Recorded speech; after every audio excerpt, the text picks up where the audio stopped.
اسقي بابا يقول لنا واحد الخبر. اسقي بابا، قول هادشي اللي قلتي لي دابا نفرح الكبيدات والمتتبعين ديالي.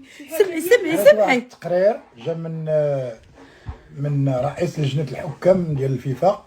كيقول باللي من بعد التحقيقات جاريين دابا غادي يعيدوا النظر في هذا الكاس هذه، وممكن يسحبوها من السنغال. يا ربي راه داو لنا صحه.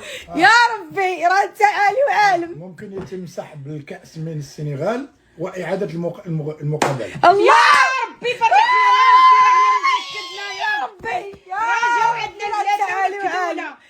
سمعي المقابله، وممكن العقوبات اللي كتنتظر المسؤولين ديال الفريق السنغالي منهم. اول واحد هو المدرب، ممكن يتوقف عن التدريب مدى الحياه. يستاهل. زوينه. هو اللي حرش هو خرج سبت اعتذر وديك الشيء، ولكن الاعتذار ديالو ما كانش غير مقبول. اول مره في التاريخ كتوقع هذه الواقعه ديال الانسحاب من نهائيه. نهائيات والضرب اول مره.